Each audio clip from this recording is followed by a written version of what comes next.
하나님 나라의 비밀을 아는 것이 너희에게는 허락되었으나 다른 사람에게는 비유로 하나니 이는 그들로 보아도 보지 못하고 들어도 깨닫지 못하게 하려 함이라.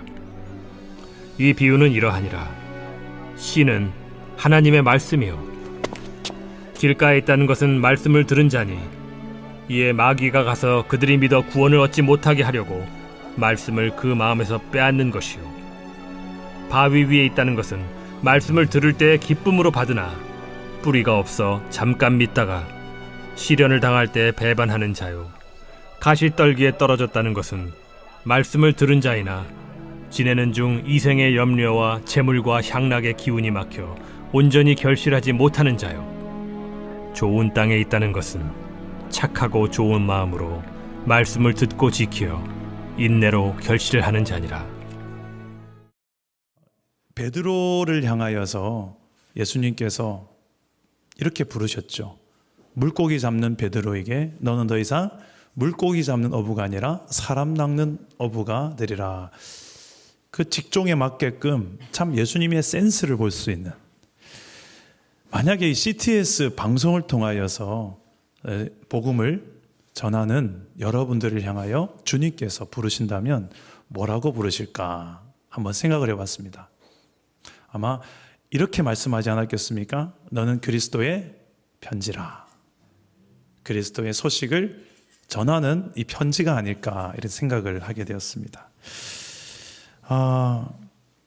일터에서 단지 그냥 직장으로만이 아니라 복음을 위한 이런 특별한 하나님 나라를 위한 일터로서 여러분들이 부름받고 또 쓰임받는다는 것이 얼마나 존귀한 것인지 모르겠습니다. 제가 지금 손에 뭐 하나 들고 왔어요. 여러분 이게 뭔지 아십니까? 여러분 좋아하는 믹스커피입니다. 저는 솔직히 믹스커피를 별로 안 좋아합니다. 저는 핸드드립 커피를 좋아해요.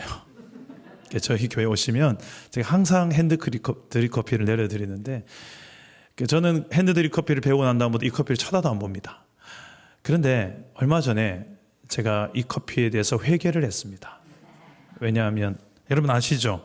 우리 봉화 지역에 이렇게 구조된 사건, 우리 2명의 고립자가 190m 아래에서 고립되었는데 구조되었죠. 그때 그 아래에서 뭐 먹고 살았느냐 궁금했는데 이거 먹고 살았대요. 그래서 저는 그 이야기를 듣고 난 다음에 그 다음 그 교육자 회의 때 제가 이것을 꺼내서 따뜻하게 타서 한 잔을 마시면서 커피에게 사과를 했습니다. 미안하다 커피야. 그동안 내가 너를 못 알아봤구나. 이렇게 커피가 달라 보이더라고요.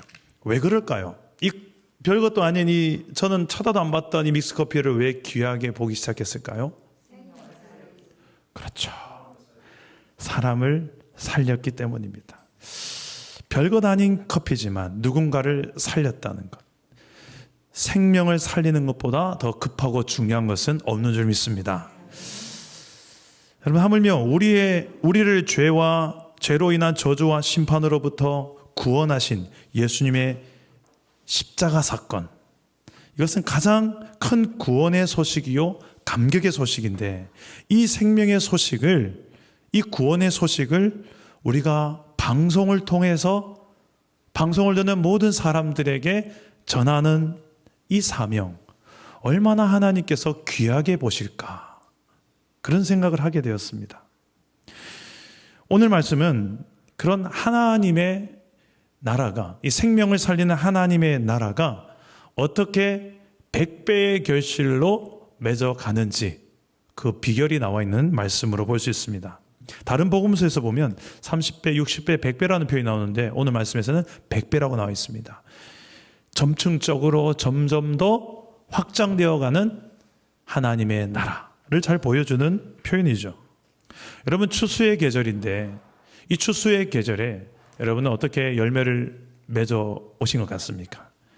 나를 통하여 구원되어진 예수를 믿고 지금도 교회를 다니고 있고 신앙이 성장하고 있고 그런 영혼들이 내 주변을 보니까 어느 정도 있는 것 같습니까? 보이진 않지만 그래도 열심히 뿌리며 살아오신 것 같습니까?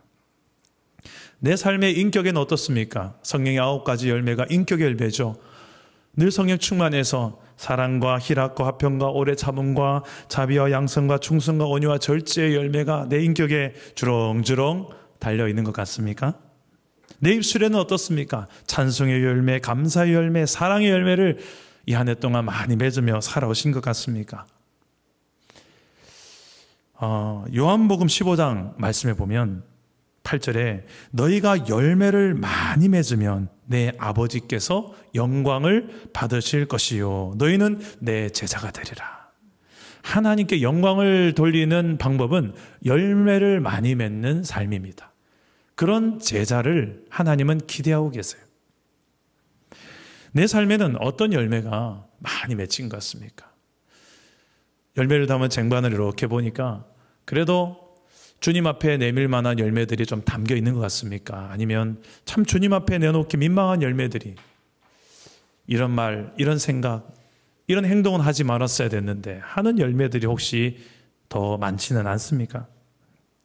어떻게 하면 하나님께 정말 원하시는 그런 열매들을 우리가 맺으며 30배, 60배, 100배의 결실로 하나님께 영광을 올려드리고 나아가서 하나님 기뻐하시는 하나님 나라가 확장되는 그런 열매들을 우리가 맺어갈 수 있을까요? 오늘 말씀 속에 이 이야기를 하고 있는데요. 우리 10절 말씀을 같이 한번 읽어봅시다. 10절입니다. 시작. 이르시되 하나님 나라의 비밀을 다른 사람에게는 비유로 하나니 이는 그들로 보아도 보지 못하고 들어도 깨닫지 못하게.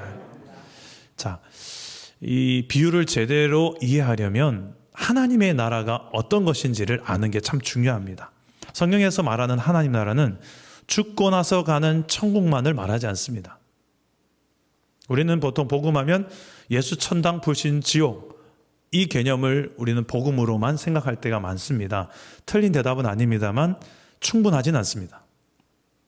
예수를 믿으면 죽고 나서만 천국 가는 게 아니라 죽기 전에도 예수를 믿는 그 순간부터 내 삶의 통치자가 바뀌는 것이고 주인이 바뀌는 거예요.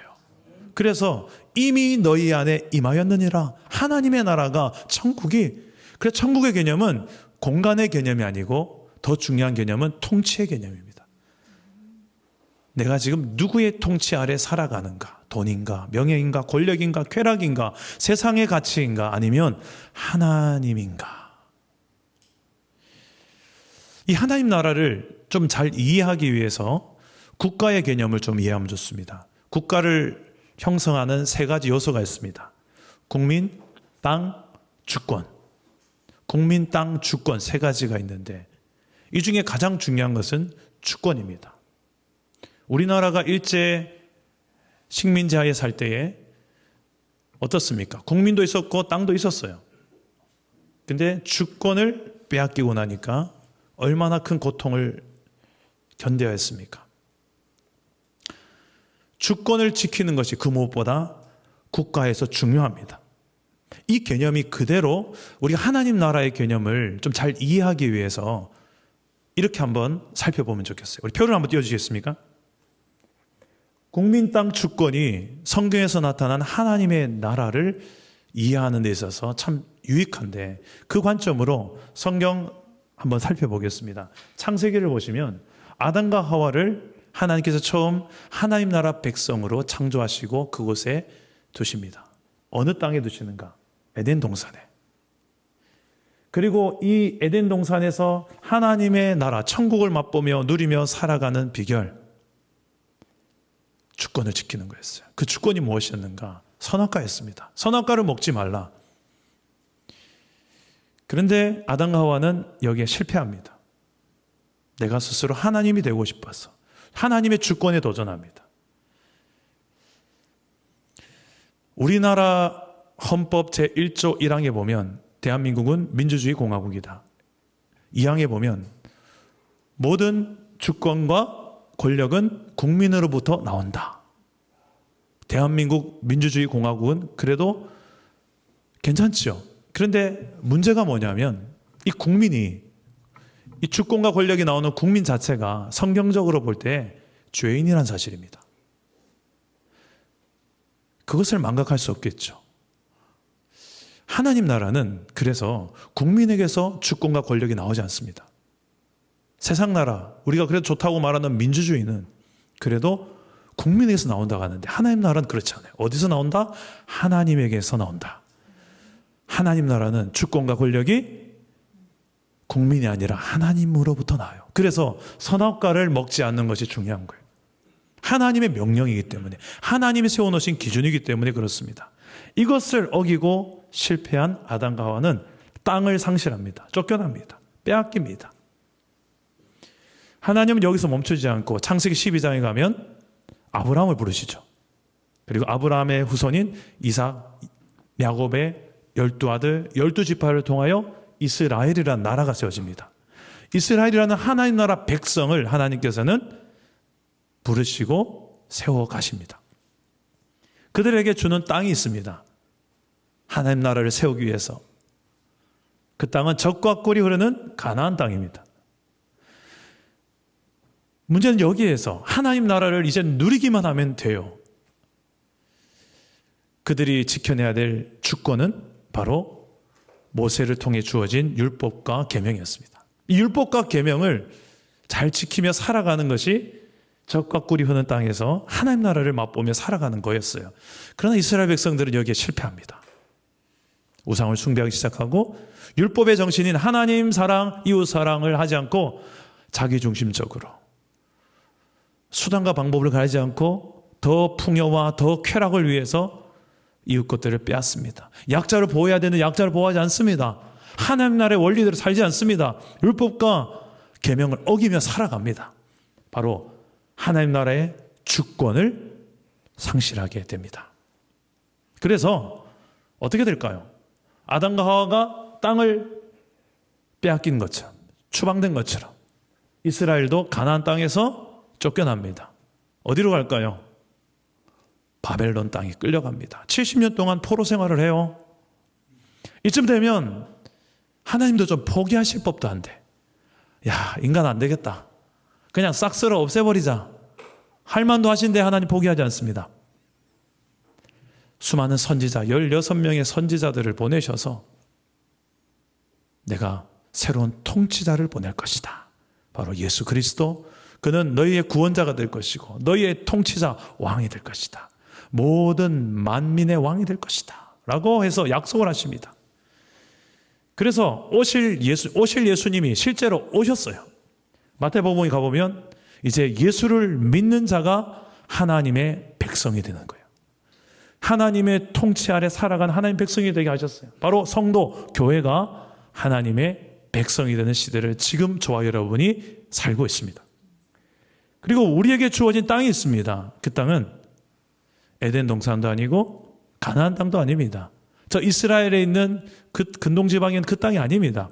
하나님이 우리에게 주신 땅은 온 땅입니다. 모든 민족이 예수를 믿는 자마다 하나님의 백성이 되어지는 곳마다 하나님의 통치를 인정하는 곳마다 이제 하나님의 나라로 이 땅에서도 우리가 살아갈 수 있게 되었습니다. 문제는 또 하나의 주권입니다. 이제 하나님께서 우리에게 주어진 성경을 통하여 성경 66권의 말씀을 통하여 이 말씀의 원리대로 지키며 살아가는 것이 하나님 나라 백성들이 하나님 나라의 주권을 지키며 살아가는 시대를 살고 있습니다. 이제 우리의 차례입니다. 저와 여러분의 차례예요. 이것을 잘 지켜내면 우리가 살아가는 모든 영역, 가정과 일터에서 이 시대에서 하나님의 나라를 선물로 누리고 맛보고 살아가며 나아가서 세상 가운데 보란듯이 증거하고 확장하며 살아갈 수 있을 것입니다. 반대로 하나님의 주권을 무시하고 내가 주인인 채 살아가고 내가 왕되어 살아가고 아니 세상의 가치인 돈, 명예, 권력, 쾌락 이런 것이 내 삶의 주도권을 잡고 살아가는 인생으로 살아가게 되면 교회는 다니지만 예수를 믿노라고 말만 하지만 실제적인 내 삶에 그 하나님 나라의 주권을 상실한 채 살아가면 어떻게 될까요? 그렇죠. 땅을 상실하는 거예요. 우리에게 주어진 모든 영역들, 가정과 일터, 우리에게 주어진 모든 영역들에서 하나님 나라를 맛보지도 세상 가운데 증거하지도 못하고 오히려 지탄을 받고 힘을 잃고 살아갈 것입니다. 여러분, 하나님 나라의 주권을 잘 지키며 살아가고 계십니까?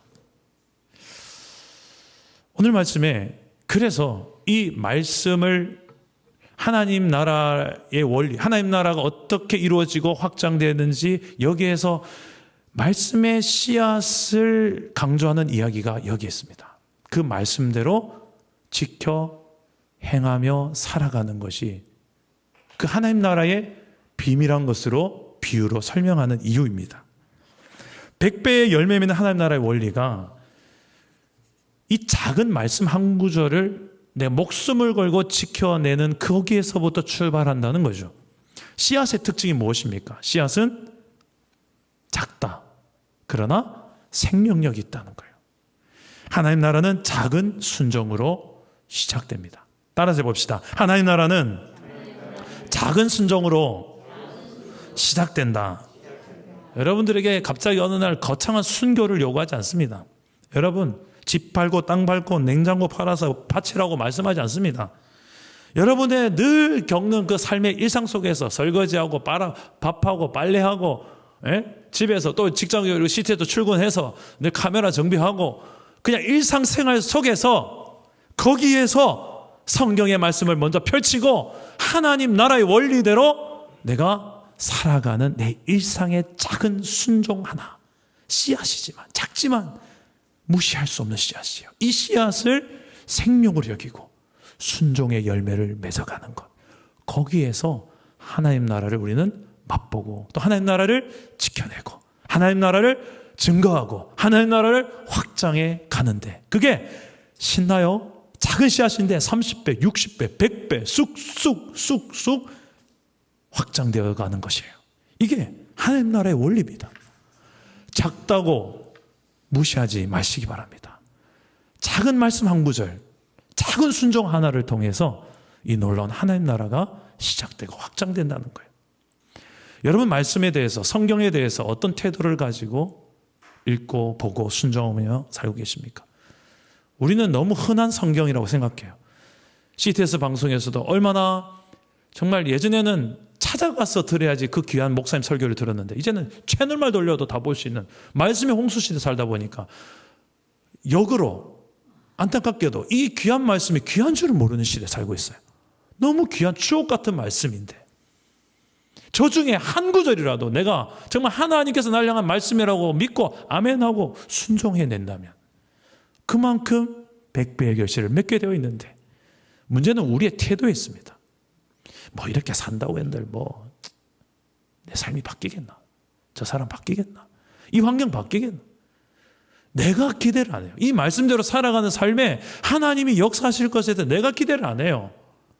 근데 성경은 성경 66권 전체를 걸고 우리에게 말씀하셨어요. 아담과 하와 실패했다. 이스라엘 실패했다. 이제 예수 믿는 너희가 좀 살아다오. 이제 너희 차례다라고 말씀하는 거예요. 그 100배의 열매를 맺는 하나님 나라의 원리는, 그래서 우리 15절 말씀에 보면 하나님 말씀을 듣고 지키어 인내로 결실할 것을 말씀합니다. 우리 15절 말씀을 다 같이 한번 읽어봅시다. 15절입니다. 시작. 좋은 땅에 있다는 것은 착하고 좋은 마음으로 말씀을 듣고 지키어 인내로 결실하는 자니라. 자, 이런 사람에게 하나님 나라는 임하고 시작되고 또 확장되는 겁니다.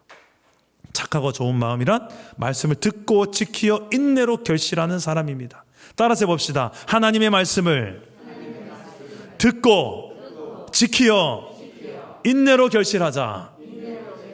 아멘. 반대로 하나님 말씀을 듣지 않고 지키지 않고 인내로 결실하지 않는 땅이 있어요. 참, 예수님께서는 비유가 기가 막히세요. 이 세 가지, 그러지 않은 땅을 세 가지로 이야기하는데, 길가, 바위, 가시떨기 밭입니다. 먼저 길가인데 12절 말씀 우리 한번 읽어봅시다. 시작. 길가에 있다는 것은 말씀을 들은 자니 이에 마귀가 가서 그들이 믿어 구원을 얻지 못하게 하려고 말씀을 그 마음에서 빼앗는 것이요. 자, 길가는 이런 사람이에요. 듣기는 들어요. 그런데 어떻게 해야 하냐면 듣기만 하지 전혀 그 말씀대로 지켜 행하진 않는 사람. 그래서 마귀가 가서 그들이 믿어서 구원에 이르지 못하도록 그것을 빼앗습니다. 하나님의 말씀은 듣기만 하는 용이 아닙니다. 듣고 지켜 행하는 데까지 가는 것이 중요합니다. 주일날 여러분 설교 말씀 들을 때 오늘 목사님 설교 들으러 왔다 이러면 안 돼요. 들으러만 오면 안 되고 듣고 지켜 행하려고 왔습니다. 대안은 이거예요. 하나라도 내가 오늘 설교 말씀 듣고 하나라도 내가 듣고 지켜 행하리라. 지켜 행하는 게 더 중요해요. 여기까지 가는 게 중요한 거예요. 둘째는 바위입니다. 13절 말씀 한번 읽어봅시다. 시작. 바위 위에 있다는 것은 말씀을 들을 때에 기쁨으로 받으나 뿌리가 없어 잠깐 믿다가 시련을 당할 때에 배반하는 자요. 자, 바위로 비유되는 사람은 어떤 사람인가? 본인에게 유리한 상황에는 오케이 할렐루야 이대로 살아야죠 하는데 조금만 불리한 상황 되고 힘든 상황들이 펼쳐지면 말씀의 원리대로 살지 않습니다. 편한 내 방식대로 일을 진행합니다. 그냥 세상의 방식대로 하는 게 더 현명해 보입니다. 그래서 열매가 없죠. 그 이유가 무엇인가? 왜 상황 따라서 지킬 때도 있고 지키지도 않을 때가 있을까요? 그 원인을 13절에 보니까 뿌리가 없어라고 합니다. 뿌리가 없어. 뿌리가 없는 신앙. 정확하게 말하면 뿌리가 없을 수는 없겠죠. 뿌리는 있는데 거의 없는 것과 같은 아주 얕은 뿌리의 인생. 신앙생활을 해도 너무 뿌리가 얕은 신앙생활. 여차하면 가방 쌀 준비하고 신앙생활 하는 거예요. 여러분, 고3 자녀를 둔 부모가 왜 고3만 되면 자녀에게 이런 말 하는지 모르겠어요. 1년만 주일 예배 가지 말고 도서관 가라. 주님도 이해하실 거야. 그 시간에 공부하면 네가 남들보다 한 걸음 더 가서 더 좋은 성적, 더 좋은 대학 1년만 딱. 우리 타협해요. 얼마나 많은 타협인지 몰라요. 그러면서 이제 수능고사 볼 때 갑자기 안 하던 기도 한다고 또 무슨 기도에 뭐야 금식 기도하고 제발 그러지 말고 그냥 차곡차곡 불리할 때나 유리할 때나 그런 거 따지지 않고 정말 심지가 뿌리가 깊은 신앙인들은 그죠? 한결같이 신앙의 우선순위를 타협하지 않는 거예요. 11조는 우리가 형편이 좋을 때만 하는 걸까요? 아니면 좀 매상이 떨어져도 떨어진 만큼 하는 걸까요? 그렇죠. 그것 또한 우리는 물질 앞에서 타협하지 않는 신앙이 중요한 것입니다. 순종도 어떻습니까? 즉시 기쁘게 온전히 순종해야 되는데 타협합니다. 즉시 좀 이따 할게요. 형편 내면 할게요. 기쁘게 해야 되는데 마침 못해서 억지로 내 해준다 마. 온전하게 순종해야 되는데 부분적으로 요 정도만 할게요. 이런 우리의 순종에도 타협이 있다는 거예요. 이 모든 게 왜 그런가? 뿌리가 얕아서. 네. 대안이 무엇일까요? 훈련이 필요합니다.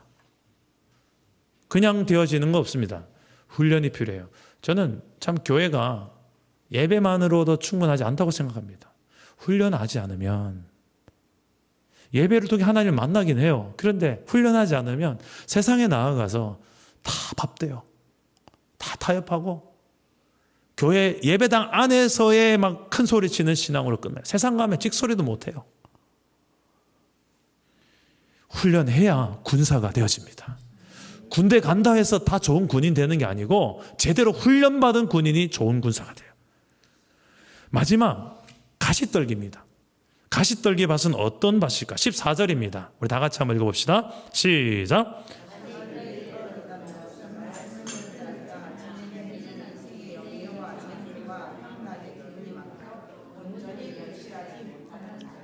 가시떨기는 어떤 사람인가? 그 마음에 하나님 나라의 가치보다 세상 나라의 가치로 가득한 사람입니다. 세상의 염려와 재물과 향락이 하나님 나라의 가치보다 더 좋고 중요해서 그렇습니다.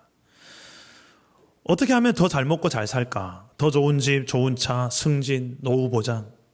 건강, 자녀 성공, 이게 모든 게 이 세상의 논리예요. 세상에서 가장 귀하게 여기는 가치들입니다.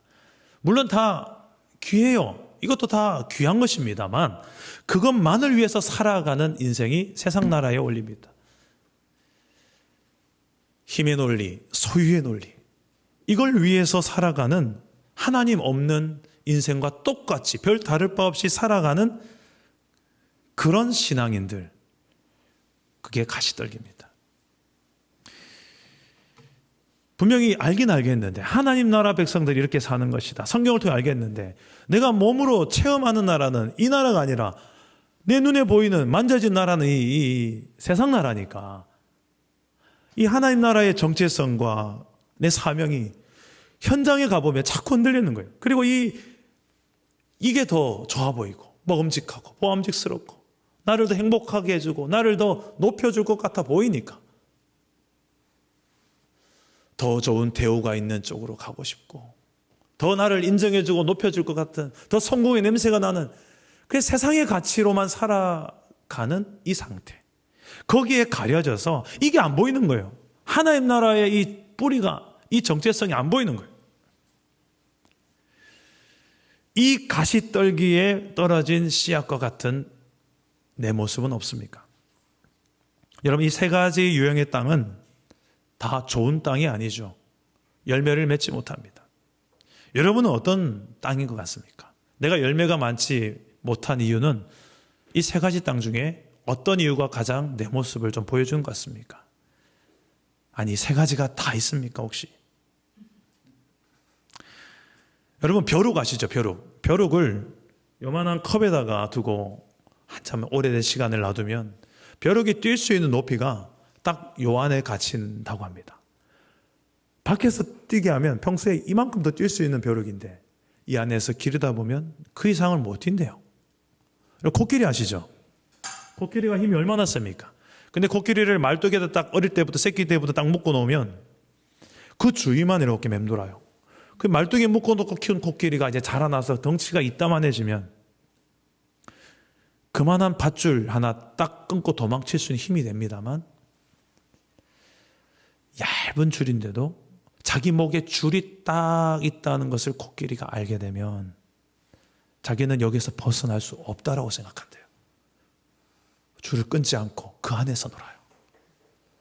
저는 이게 딱 오늘날의 예수 믿는 성도들이 내 소속과 내 정체성은 하나님 나라인데 세상 나라에 너무 이렇게 뿌리를 받고 말뚝을 받고 여기에 길들여져 있다 보니까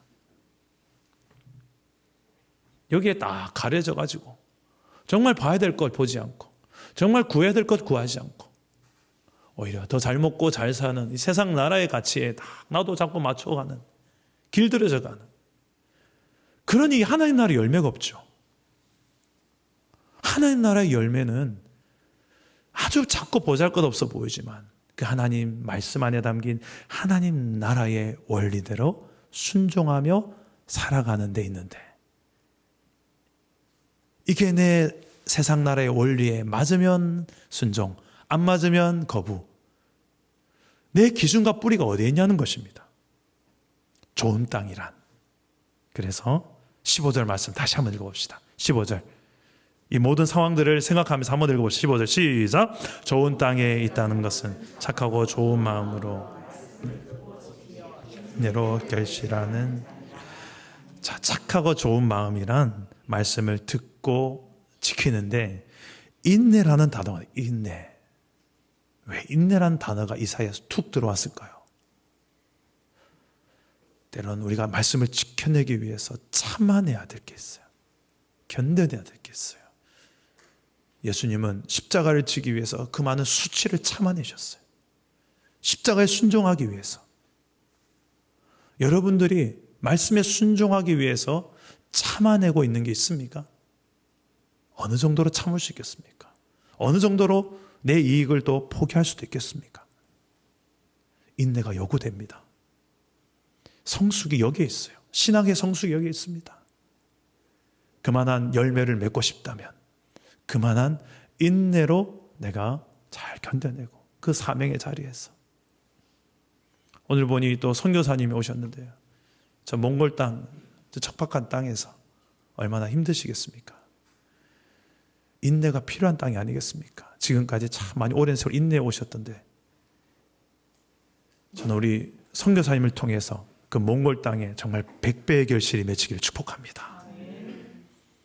여러분, 우리 CTS 방송국 제가 들어보니 여타 다른 어떤 방송국에 좀 비교하면 죄송하지만 그렇게 썩 녹록치 않은 현실 속에서 참 우리 직원들이 참 많이 애쓰고 있더라고요. 여기는 정말 사명 없으면 빨리 보따리 사고 싶을 수도 있겠구나. 이 생각도 좀 솔직히 들 수도 있겠더라고요. 그런데 참 제가 오늘 와서 밑에서 좀 촬영을 하고 올라왔는데 우리 여기 직원들 한 분 한 분이요. 그냥 일로 저를 대하지 않는 걸 느꼈어요. 이분들은 사명이구나. 너무 이분들 이미 천국에 사는 사람들 같았어요. 그래서 저도 이렇게 방송을 하면서 너무 행복하게 할 수 있었는데 저는 우리 CTS 안에서 여러 가지 기도 제목이 있겠지만 저는 가장 우선시했으면 좋을 것 같은 기도 제목은 이거예요. CTS 섬기는 여러분들이 먼저 하나님의 나라를 누릴 수 있기를 축복합니다. 그게 되면 다 되는 거예요. 비록 작은 것 같지만 그 작은 하나의 순종이 되면 30배, 60배, 100배로 누가 일하신다? 하나님이 일하신다. 하나님 나라는 권력과 주권과 권력이 하나님으로부터 나오기 때문에 그래요. 우리의 노력의 뿌리가 아니라 하나님께로부터 출발되기 때문에 그분에게 작은 순종하다. 하나님의 말씀은 어렵지 않습니다. 하나님 말씀은 간단하게 말하면 하나님 사랑, 이웃 사랑이에요. 그 사랑 안에 공의라는 것도 담겨져 있습니다. 그 하나님 나라의 원리대로 사랑을 하기 위해서 또 원칙도 세우고 뭔가를 일을 만들어가는 우리 CTS. 그래서 작은 것 하나에 순종할 때 그리고 인내하면서 끝까지 순종할 때 하나님의 나라가 여러분의 삶을 통하여 더 30배, 60배, 100배의 결실로 하나님께 영광 올려드리는 그런 귀한 제자의 삶이 되기를 주 예수의 이름으로 축복합니다.